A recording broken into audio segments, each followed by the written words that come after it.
Hello दोस्तों। तो आज के इस वीडियो में मैं आपको बताऊंगा सेंटर ऑफ ग्रेविटी के बारे में, सीजी। इसके पिछले वीडियो में मैंने आपको बताया था मूवमेंट ऑफ फोर्स, कपल और इक्विलिब्रियम के बारे में, लॉ ऑफ मूवमेंट्स के बारे में। तो सेंटर ऑफ ग्रेविटी क्या है?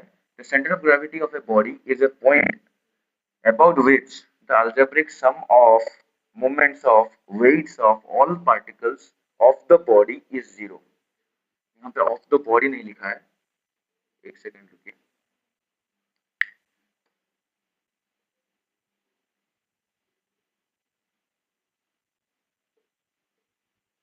ठीक है, तो मैंने यहाँ पे एक ऑब्जेक्ट ले लिया है, बॉडी ले लिया है। तो सेंटर ऑफ ग्रेविटी क्या है? एक पॉइंट है, वो एक पॉइंट है। ठीक है, ऑफ ए बॉडी हो सकता है, नहीं हो सकता, ये मैं आपको बाद में बताऊंगा। तो मैंने एक पॉइंट ले लिया है, ठीक है, बॉडी के अंदर एक पॉइंट ले लिया है जिसके अराउंड, जिसके अबाउट जो अल्जेब्रिक सम हम निकालेंगे किसका, सारे पार्टिकल्स ऑफ द बॉडी, वो जीरो होने चाहिए। ठीक है, मतलब क्या है इसका? जो एक बॉडी है वो हमेशा एक एटम से मिलके बना होता है, पार्टिकल से मिलके बना होता है। तो इसके अराउंड जो भी पार्टिकल्स है उन सबके वेट्स के अगर हम मूवमेंट निकालेंगे, मूवमेंट ऑफ फोर्स निकालेंगे और उन सबका सम करेंगे, अलजेब्रिक सम, अगर वो जीरो आ रहा है तो जिस बॉडी को रिफर करके हमने सबका मूवमेंट निकाला था, उसी पॉइंट को हम बोलेंगे सेंटर ऑफ ग्रेविटी या फिर सीजी। क्लियर है? मतलब मैंने सोच लिया कि ये है हमारा सीजी, इस पॉइंट को हमने मान लिया कि ये हमारा सेंटर ऑफ ग्रेविटी है। तो इसके अराउंड यहाँ पे बहुत सारे पार्टिकल्स है, यहाँ पे बहुत सारे पार्टिकल्स है, इन सबके वेट्स है। ठीक है, सबके वेट्स है। तो इसका एक मोमेंटम निकालेंगे, इसका एक मोमेंट निकालेंगे, इसका एक मोमेंट निकालेंगे, सबका मोमेंट निकालेंगे।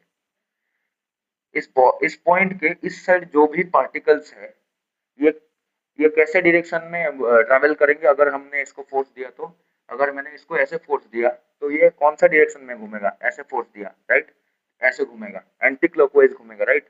मैंने इसको ऐसे फोर्स दिया तो ये बॉडी ऐसे घूमेगा। अगर मैंने इसको यहाँ पे फिक्स कर दिया है तो ऐसे घूमेगा, राइट। अगर मैंने इसको ऐसे फोर्स दिया, राइट, ऐसे फोर्स दिया तो ये ऐसे घूमेगा।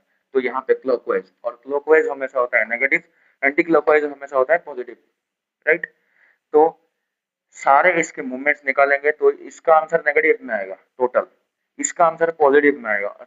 ऐड करेंगे तो जीरो कब आएगा? अगर क्लॉकवाइज सारे मूवमेंट्स, एंटी क्लॉकवाइज सारे मूवमेंट्स अगर इक्वल हो जाएंगे तो पॉजिटिव नेगेटिव कैंसिल हो जाएगा, जीरो आएगा।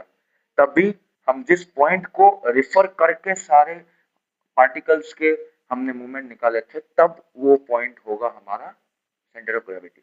ठीक है, इस पॉइंट को लेके मैंने सारे पार्टिकल्स के मैंने निकाले थे मोमेंट।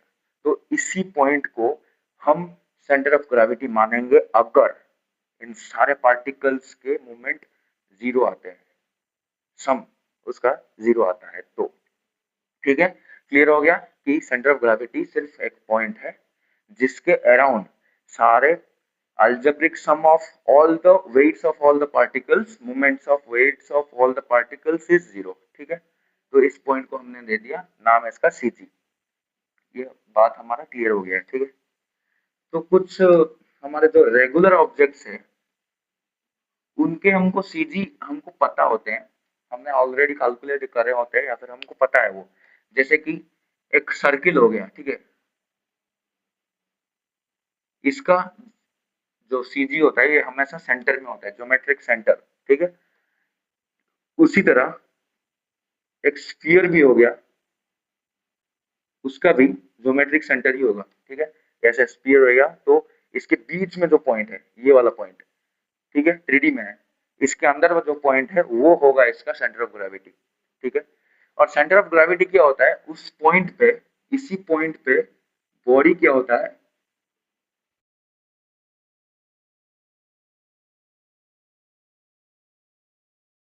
ठीक है, तो ये हो गया पहला, ये हो गया दूसरा। तीसरा क्या है? एक ट्राइंगल है, इसका क्या है? मीडियंस का जो इंटरसेक्शन है, ये वाला पॉइंट सेंट्रॉइड, ये होता है इसका सीजी। ठीक है, मीडियंस के इंटरसेक्शन को हम इसको सीजी मानेंगे। ठीक है, फोर्थ नंबर है एक सिलेंडर,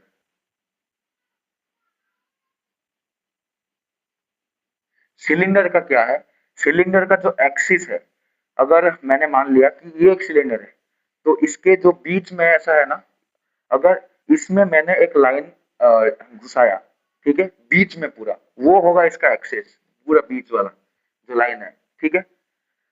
इस लाइन का जो मिड पॉइंट है वो है हमारा सीधी, ठीक है।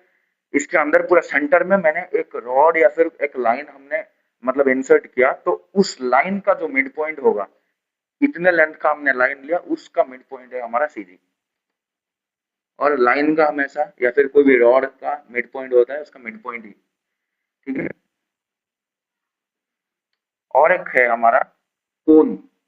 कोन दो टाइप के होते हैं, सॉलिड कोन और होलो कोन। जो सॉलिड कोन है इसके अंदर पूरा मास ऐसे भरा हुआ आता है, ठीक है, पूरा पैक्ड। इसका क्या होगा, h/4, मतलब ये अगर h है हमारा, ठीक है, ये है h, तो h/4, बेस से h/4, ठीक है, बेस से h/4 के डिस्टेंस में, तो मतलब इतना डिस्टेंस मान लेते हैं, ये होगा इसका सीजी, ठीक है। ये 6 है। और भी है, हमने लिया था सॉलिड कोन, राइट। अब हम लेंगे 7 नंबर, होलोकोन। होलोकोन मतलब इसके अंदर कुछ भी नहीं है, खाली है मतलब। तो इसका ये वाला हाइट है h, यहाँ पे h/3 डिस्टेंस, h/3 मतलब ये वाला पॉइंट, बेस से h/3 डिस्टेंस हम लेंगे, ये वाला पॉइंट है हमारा सीजी। क्लियर है, क्लियर है। और क्या बचा, हाँ सबसे इंपोर्टेंट और एक बच गया, और एक हमारा है सर्कुलर रिंग। सर्कुलर रिंग हमारा प्लास्टर हो सकता है, बेंगल हो सकता है, या फिर हमारा रिंग भी हो सकता है, ठीक है। इसका जो सेंटर ऑफ ग्रेविटी है बाहर रहता है, ठीक है, बाहर रहता है। और इसका सेंटर ऑफ ग्रेविटी रखेंगे, ठीक है। जैसे कि मैंने एक प्लास्टर लिया है, इसका सेंटर ऑफ ग्रेविटी यहाँ पे है, ठीक है। ये बॉडी में ये पार्टिकल नहीं है, ये पॉइंट जो है ये बॉडी के अंदर नहीं है, बॉडी के बाहर है, इसीलिए इसका डेफिनेशन इज ए पॉइंट है, is a point in the body नहीं है, इज ए पॉइंट। ये पॉइंट बाहर भी हो सकता है, बॉडी के अंदर भी हो सकता है, ठीक है। तो यहाँ पे अगर मैंने एक सपोर्ट दिया, ये एक एक्सल बना दिया, जैसे व्हील्स होते हैं ना, उसका जो मिड है, ठीक है, वो होता है हमारा सेंटर ऑफ ग्रेविटी। तो यहाँ पे ऐसे हमने अगर स्पेस में रखा तो ये पूरा बैलेंस हो जाएगा। नहीं तो अगर इसको हमने पोजीशन चेंज कर दिया तो भी ये बैलेंस हो रहा है। तो ये वाला जो पूरा, ये पूरा, ये जो है ना इसका हाइट है, अगर मैंने इसको सिलेंडर ले लिया तो इसका हाइट है, हाइट का जो मिड पॉइंट है ये वाला, इस मिड पॉइंट में अगर मैंने एक सर्किल ड्रॉ किया, ये पूरा सर्किल के जितने भी पॉइंट्स है ये सारे के सारे सेंटर ऑफ ग्रेविटी हो सकते हैं, लेकिन पोजीशन कुछ ऐसा होना चाहिए। अगर पोजीशन ऐसा है तो इसका मिड पॉइंट ऐसा ही होगा। लेकिन अगर एग्जाम में पूछा जा रहा है तो मिड पॉइंट कहाँ पे है, तो बाहर ही ला करता है, ठीक है, बाहर ही होता है इसका मिड पॉइंट। तो ये क्लियर हो गया, एग्जाम्पल्स हमारे क्लियर हो गए। तो हम एक बॉडी को बैलेंस करने के भी दो तरीके हैं।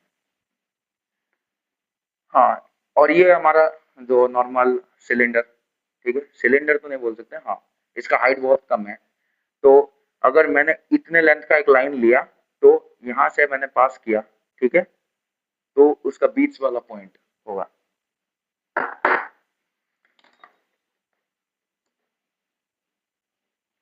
तो एक बॉडी को बैलेंस करने के लिए भी बैलेंसिंग दो तरीके हैं। पहला है क्या, हिट एंड ट्रायल।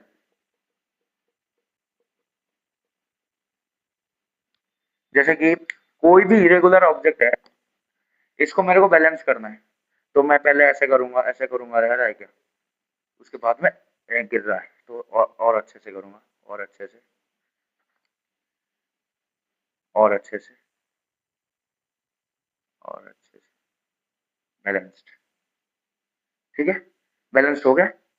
तो मेरे को इसमें क्या पॉइंट्स ढूंढना पड़ता है, यहाँ पे बैलेंस हो रहा है क्या, यहाँ पे हो रहा है क्या, यहाँ पे हो रहा है क्या, एट लास्ट एक पॉइंट मिलेगा जो कि बैलेंस होगा। क्यों, क्योंकि ये कुछ ऐसा दिख रहा है कि क्यूबॉइड जैसा दिख रहा है। हाँ, क्यूबॉइड का मैं भूल गया था। और एक था क्यूबॉइड। क्यूबॉइड हो या फिर रोम्बस हो या फिर कोई भी क्वाड्रिलेटरल हो, तो उसका क्या होता है, क्वाड्रिलेटरल मतलब काइट नहीं होगा, ठीक है। Rhombus, parallelogram, square, rectangle, cuboid, cube, इन सब का जो डायगोनल्स है, उसका जो इंटरसेक्शन है, वो वाला पॉइंट होता है इसका सीजी। ये वाला है इसका सीजी, ये वाला है इसका सीजी, ठीक है। तो मेरे को इसका पता है कि कुछ ये वाले पार्ट में ही होगा, बीच वाले पार्ट में इसका सीजी। तो मैं यहाँ पे ही बैलेंस कर रहा था, यहाँ पे तो बैलेंस करूंगा नहीं, ऐसे गिर जाएगा, ठीक है। तो ये हिट एंड ट्रायल मेथड है। और एक मेथड है जो कि इम्पोर्टेंट है और एग्जाम में भी आता है।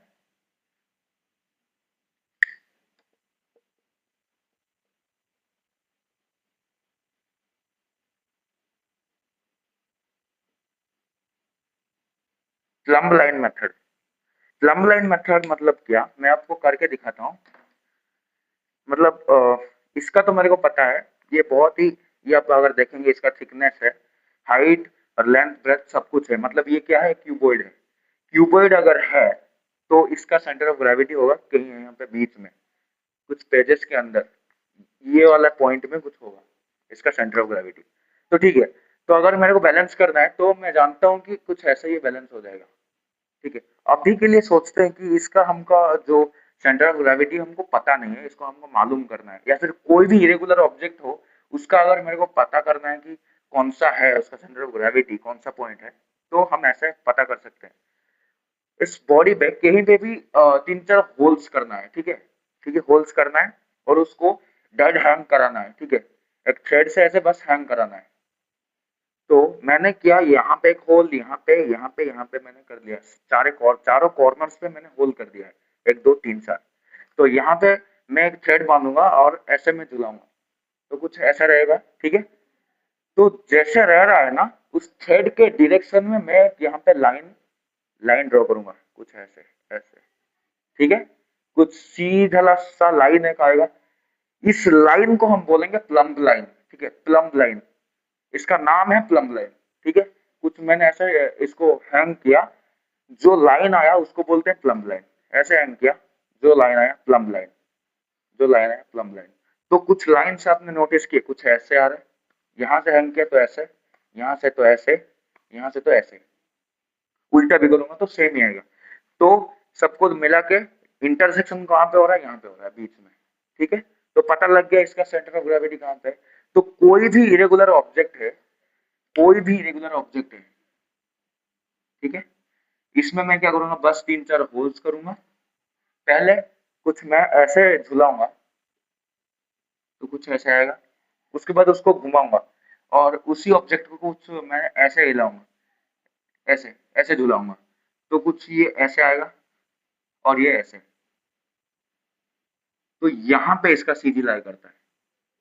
कोई भी इरेगुलर ऑब्जेक्ट हो, उसका अगर हमको पता कराना है कि उसका सेंटर ऑफ ग्रेविटी कहाँ पे है, वो बैलेंस कहाँ पे होगा, तो प्लम्ब लाइन मेथड का यूज हम कर सकते हैं। हिट एंड ट्रायल में हमेशा काम नहीं करेगा, ठीक है। तो आज के इस वीडियो में बस इतना है। दूसरे पार्ट में हमारा यूनिफॉर्म सर्कुलर मोशन आएगा, बहुत ही इंपॉर्टेंट पार्ट है वो फोर्स का, क्योंकि वो आगे बहुत ही ज़्यादा यूज होता है, क्योंकि वहाँ पे जो स्पीड और एक्सेलरेशन, वेलोसिटी, ये सब उसका डिफरेंशिएशन होगा। सेंट्रीपिटल सेंट्रीफ्यूगल फोर्स के बारे में हम पढ़ेंगे। तो आज के लिए इतना ही। और कुछ नया वीडियोस, कोई भी डाउट हो तो आप प्लीज़ बताइए कमेंट सेक्शन में, तो उसके बारे में भी हम एक वीडियो लाएंगे ज़रूर। तो थैंक यू।